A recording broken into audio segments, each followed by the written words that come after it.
Y'all say now, this is going to be different.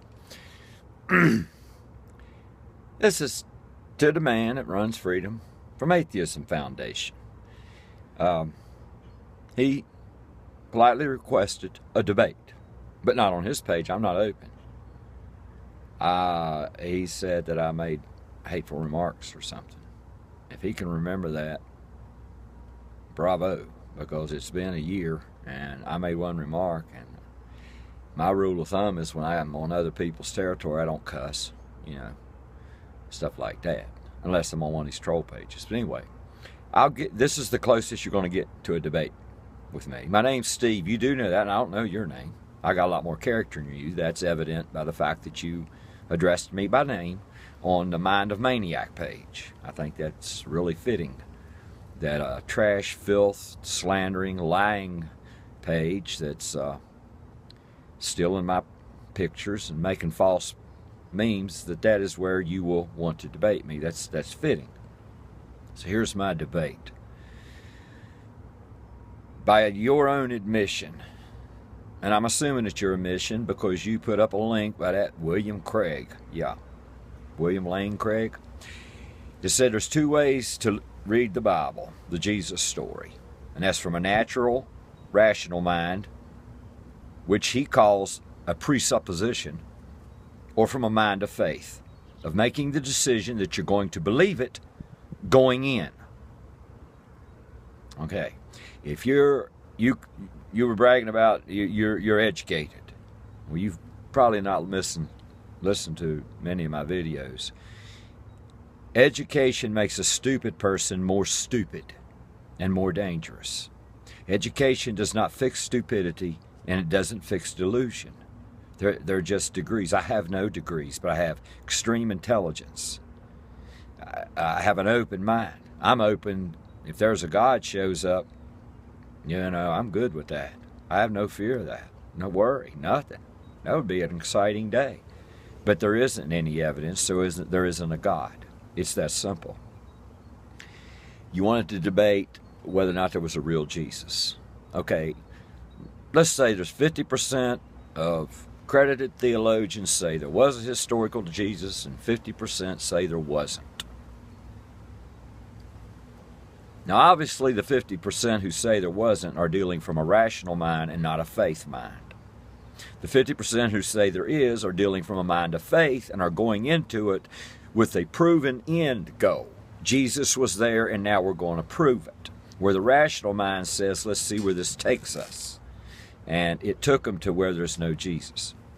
But to me, that's a complete waste of time. Because I'm a rational mind. There's no faith in my mind at all. I have faith in myself. I believe in myself. I am my God. I make my rules. My morals, they're way higher than yours because there's no discrimination in them.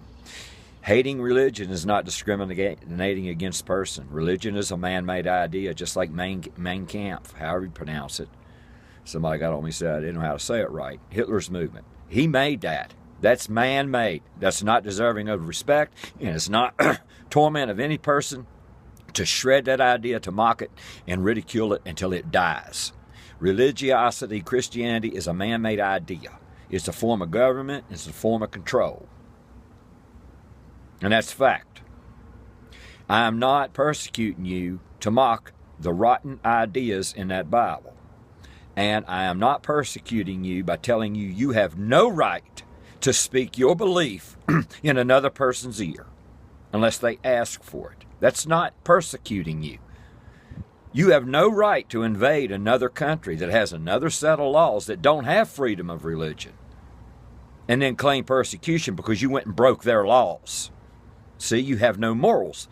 The Bible tells you to obey the laws of the land, the leaders that are appointed by God. That's what Jesus said.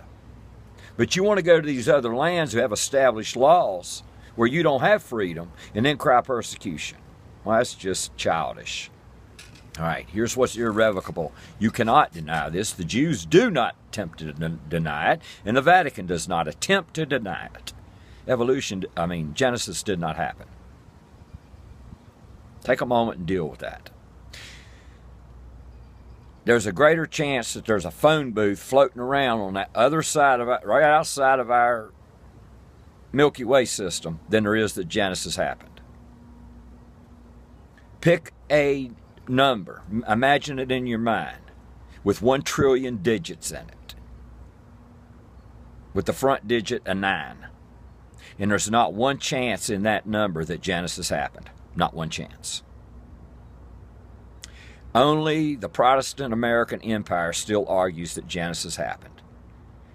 Jewish archaeologists, who are also Jews, not just Israel archaeologists, Jewish archaeologists, disproved the Pentateuch 2 months ago with camel bones and the aging of the camel bones in Egypt, that there were no camels around in Egypt at the time the story in the Pentateuch took place.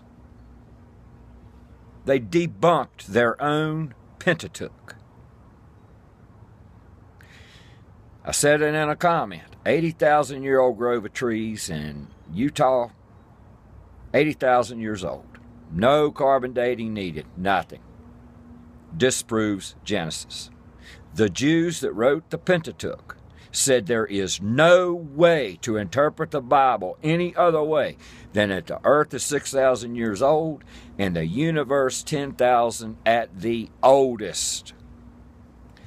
Only the American Protestant creationists pay these false scientists high dollars to create this propaganda that's, it's mind-bending.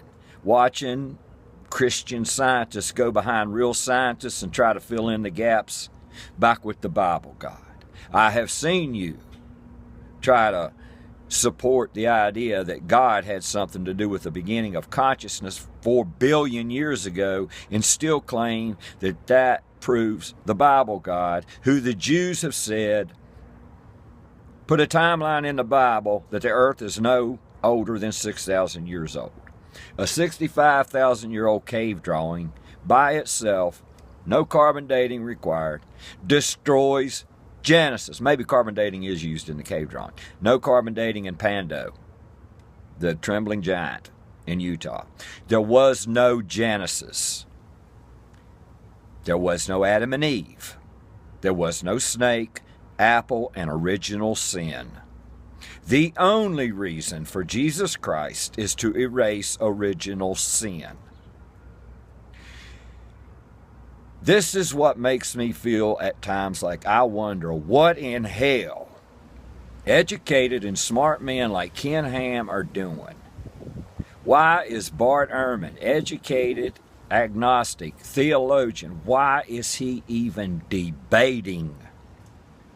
I could have said all of this in less than a minute. I've destroyed the Bible with a demonstration with a wood pile up here in 45 seconds. Why are people even arguing, debating a Jesus when the world knows, except for the deranged, except for the fundamentally blind, faithful sheep, the entire world knows Genesis did not happen? 48% of Americans accept evolution. I think it's like 70% of the world population accepts evolution. It doesn't matter if 1% of the world population accept evolution, because the way Gandhi said, a fact is a fact whether the world believes it or not.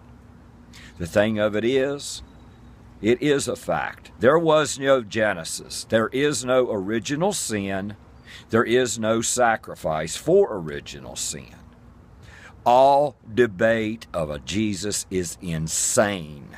It's a pure waste of time. You have to have the cause to have the effect.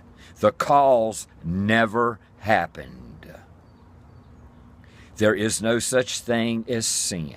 There are good people and there are bad people, and there are really good people and there are really bad people. There is no sin. So therefore, there is no redemptive sacrifice.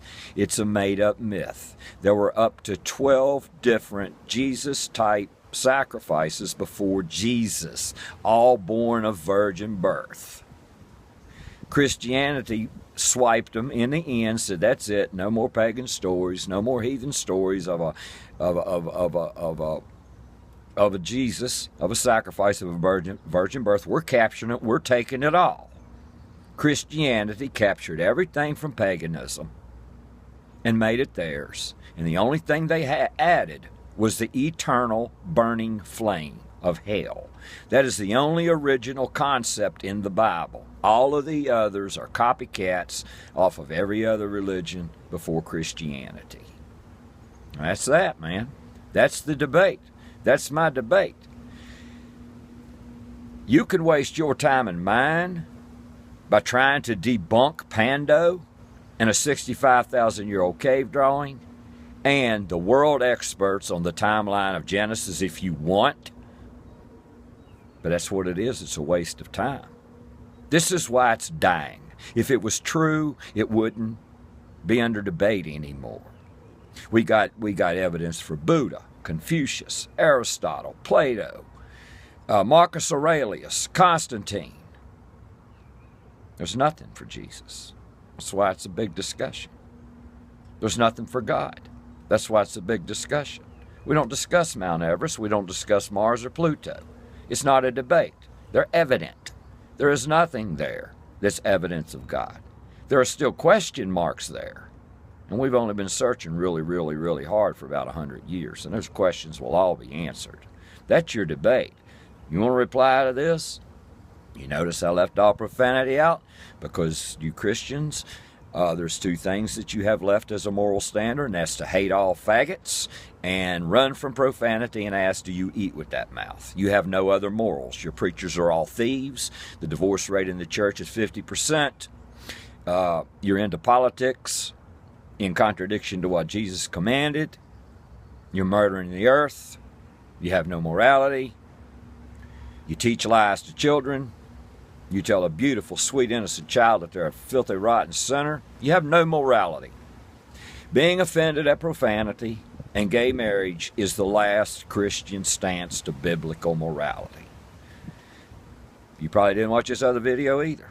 You remove Christians and the casino industry goes broke. You remove Christians and the porn industry goes broke. You all have no morality. Human morality came along. The golden rule was taught by Confucius and Buddha 500 years before it was written in a damn Bible. No, 800 years before it was written in a Bible. Supposedly Jesus said it, but it wasn't for 300 more years after the supposed time of Jesus that it was written down. So 800 years before that, the golden rule was established, and they got it from the Sumerians. There's your debate. You can talk about it. You can use big language and think you defeated me, but you can't. What I just put down is ironclad, Fort Knox, undefeatable. You can't defeat it. There was no Genesis. There was no Christ. It's all a myth. There you go. Y'all broke Lucy out.